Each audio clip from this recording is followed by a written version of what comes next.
Boy, it's America Month. Play this game.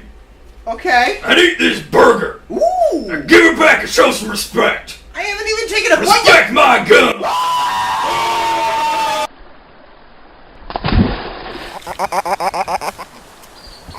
So in case my intro wasn't blatant enough, July here on Otterssoul is America Month. That's right, a whole month dedicated to freedom and America and not having to obey those limey tea-drinking idiots over in dreary old England.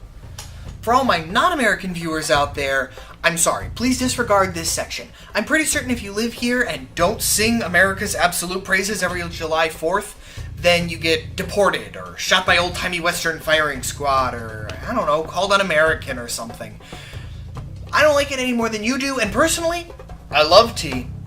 This PSA brought to you by the Coalition for Keeping Otter Alive and with subscribers. In the spirit of America, this month will be nothing but shooters. Oh god, my favorite. Because who doesn't love a good old-fashioned simple game about shooting communists, or aliens, or anything that isn't American? Yeah. So first, let's discover Modern Warfare 2. This game was recently Okay, Activision would like me to phrase it as a remaster, but frankly, it was better mastered the first time it was released, and they should have kept their Crisco slick fingers away from it. Greedy idiots aside, many players who don't normally enjoy shooters have professed to loving this game in the past, so I entered with hopes high. Sure, this franchise is famous for casual racism and the writing skills of a 12-year-old that looks at gun magazines the same way they look at a Victoria's Secret catalog, but hey, maybe it won't be that bad, knock on wood. So we begin the game in boot camp as random generic Army Soldier 74, who I definitely identify with deeply. I lied. We're actually generic Soldier 75. Although even I might be wrong, we're 76, who knows? We're sent through a training course where I casually shot enemy and civilian alike. They really didn't look different. Well, apparently my indiscriminate murder skills impressed my superior officers, and they sent me up to the next area that's full of dying soldiers. One might have thought this was a more pressing issue than making sure I know how to shoot a cardboard picture of a black man, but I'm on the case now. We're suddenly in a city being held by the local population, and we're going to free the heck out of it. It's time for... Take this gun. Cool. Hey, it's not really very useful. It looks cool. You're just here for the ride. Yeah, the turret section is a waste of time. It's unwieldy, controls poorly, and unless you've played this level repeatedly, the movement of the car combined with the unpredictability of enemy placement makes it feel like a rail shooter in which it honestly doesn't matter if you fire a single bullet. It's realistic. Now give it back. What? Something knocks the tank over and throws you out. You're prone now and have to quickly get up and run away, without possibly knowing what's going on the first time. Realistic. Even if it is realistic that you'd be prone after that, it doesn't suit the game's pacing or play well when you just throw realism out the window whenever it suits you. The explosion knocked a tank onto its side. It didn't just stop, it is knocked over. We were standing outside the tank. The blast radius would have killed us instantly with a level of power, to say nothing of shrapnel. But whatever, yes, we are completely indestructible as long as we're in cutscene. Out of cutscene, though. And the realism being sacrificed for gameplay continues. I will constantly put several rounds into the center of mass of an enemy. They drop, they're dead. And then they pick themselves back up and shoot me from behind because, just joking, they're fine. Even headshots aren't a guaranteed kill with anything short of a sniper rifle. How can you tell the difference between a dead man and a dramatic man? Wait and hold back to see if they move again, and hopefully waiting like that didn't get you killed in the chaos. What about the dead and dramatic women, I hear you ask?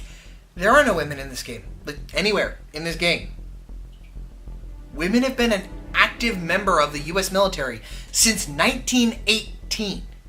And this game is supposedly set in modern era, i.e. 2009 at the latest. That's 91 years later, almost a whole century down the line. But there isn't a female civilian NPC. I'm not asking for everything to be PC, but this feels like an incredible and deliberate oversight. Apparently, the way that I shoot Hispanic men impressed my superiors. And I'm sent back out on a secret mission in the snowy mountains. Here, take this. Why do I want chairs? Because maybe if you swing them around like this and stuff, and we pretend there's danger, you'll get invested. What's dangerous about chairs? Everything. Realism ho! Okay. So then, next... Nope, wait. Yeah? Take this. There are many like it. That one's yours. It's nice. It's shiny. It's actually It's coming with useful. me. I'm not clear on what we came to this place to do. I'm not clear on why we did it. The only thing I do know is that I blew up some stuff and I shot a lot of dudes I think were Russian. Then I got on a snow speeder. I don't even want it. Whatever it is, I'm sure it's horrible and I won't get to keep it. Oh, and about your realism?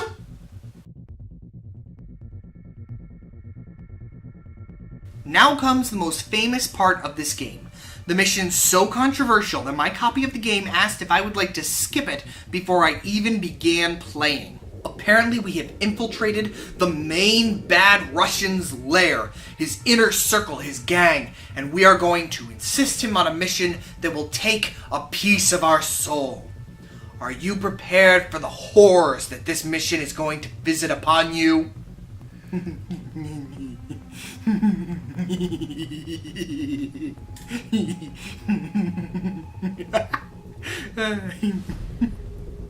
Okay. This is what everyone was insulted by? It's made clear this is a bad thing. It's actually well put together so that if you're not heartless and an evil person, you'll actually feel bad about shooting these people. And even if you get an illicit thrill out of doing something that you're so clearly not supposed to do and shooting them, it goes on for so long that it becomes mundane and unenjoyable even from that aspect. The real reason I think everyone got so offended is that deep down, we did enjoy it. Anyone who's flown has had some kind of fantasy like this, admit it to yourselves. It might not have been this violent, but you did. Just punching out that self-entitled guy in the suit who's been screaming about how he's being slighted by that poor terminal clerk in some way or other. Taking that baby 3 rows back that will not shut up and just duct taping it to the wing. Rampaging through the terminal with a heavy duffel bag, just slugging the idiots that won't get out of your way, left and right until you find where you're trying to go already. We've all had it in some form or other. Even if it wasn't the airport, you've done it. The DMV, an intolerable coworker or boss, that useless moron in the back of the class that didn't really pay attention because she's busy on her phone and then asked the teacher questions that he's already answered over and over, class after class, wasting all of our time because that tweet was just so important, wasn't it, Shaniqua?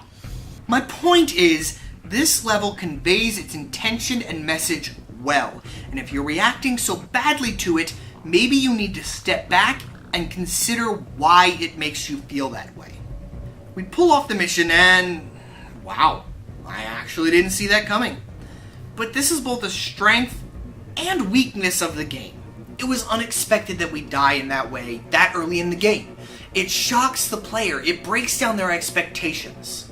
So now we take control of the new generic soldier, and I really couldn't actually tell you any difference.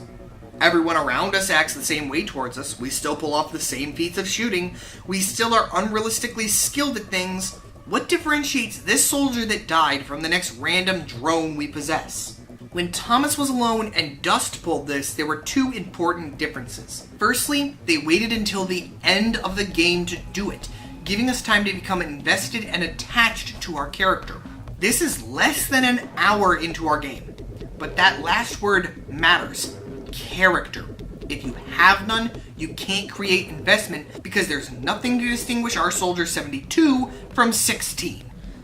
Wait, which soldier was I again? Oh, whatever, they don't remember and they're all just pissed that I'm making them think. Back to topic. Enough contemplation of death. Let's go shoot more Hispanic people. Why? Who cares? Bullets! Oh, I am finally required to actually do something on my own an hour into the game.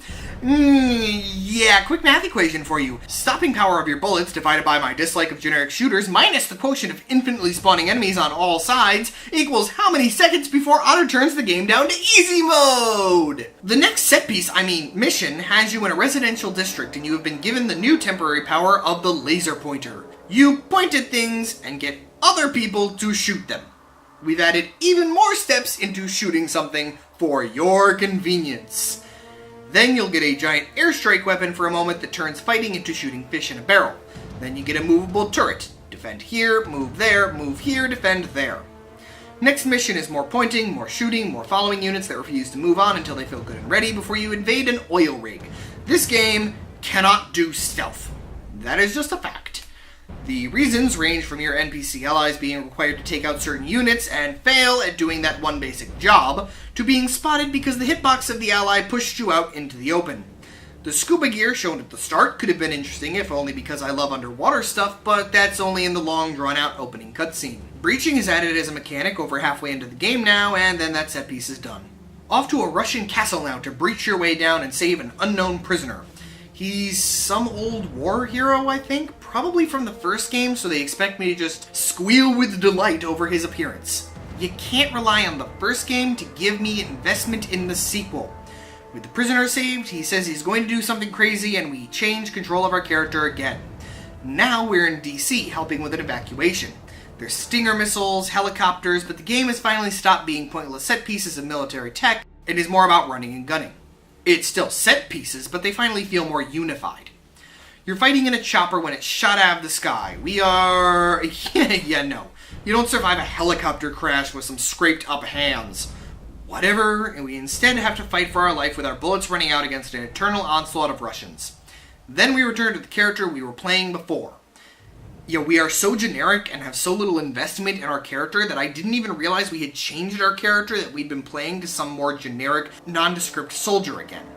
So that's twice now that they've given us a nondescript soldier with no real explanation and then killed him off.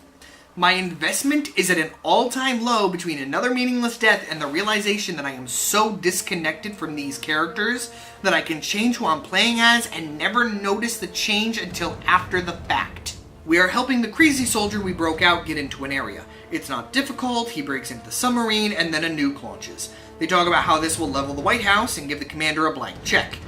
And then it did no such thing. It was a nuclear EMP, so it blew up the ISS instead.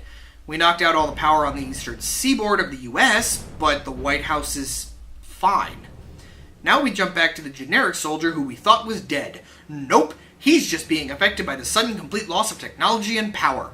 I thought I couldn't get less invested, and I was wrong. Going back to the generic pointless soldier made me feel even less attached to the game. They fight through the White House, taking it back over, and then planes fly overhead. Where'd those come from? It's been almost no time at all since the EMP went off. They scrambled new jets from outside the enormous affected zone and flew it in.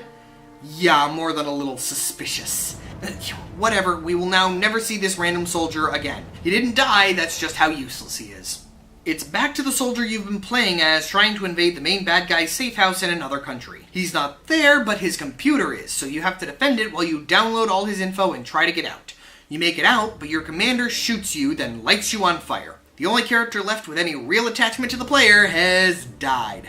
3 times now. 3 times they have pulled this crap. It's lost any impact or effectiveness. Not that it had a lot to begin with. So now you're the soldier that went with the guy from the first game to see if the bad guy was in a plane junkyard. You're trying to escape from the commander trying to kill you too, which of course you do because the game was running out of characters to kill off. They contact the bad guy, he gives you the location of the commander, so you're going to go kill the commander instead of the bad guy. Because one committed a terrorist attack that resulted in the death of hundreds. The other killed some soldiers that had committed a terrorist attack that resulted in the death of thousands. And the loss of the ISS. One of these things is not like the other. One of these things was written by dolts.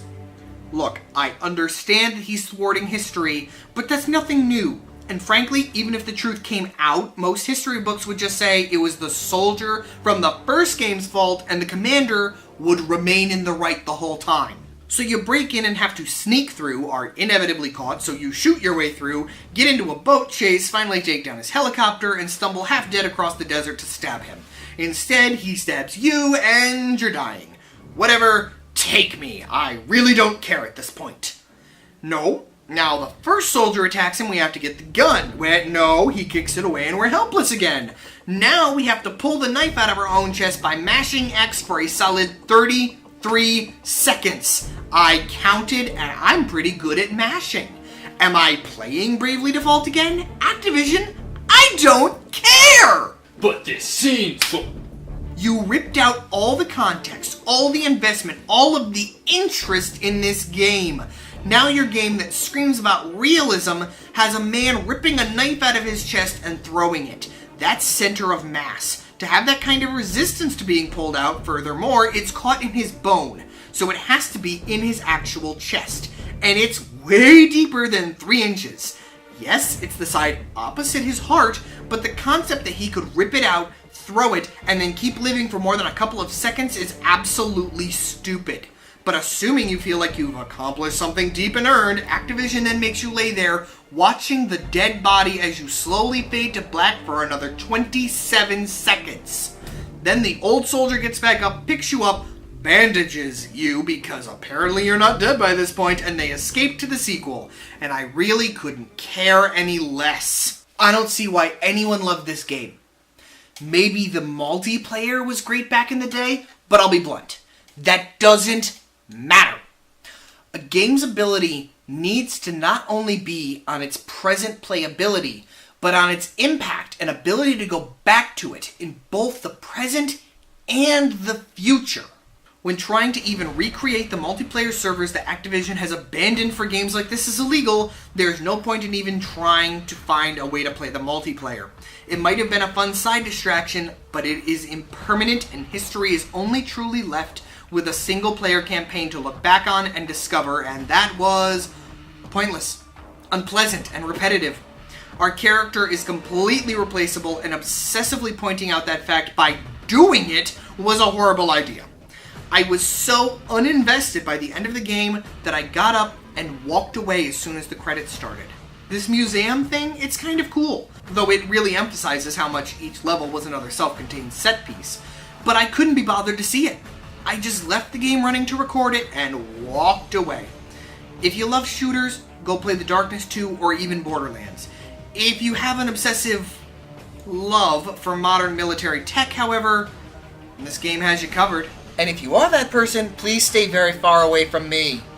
Month America is far from over, though. There's still 3 more games to discover.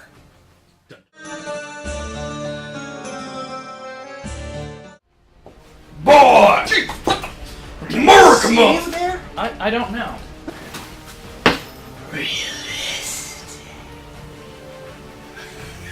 No. Yeah. All right. That burger? How do we split a burger? You want to go get a knife? With Go shoot more Hispanic people.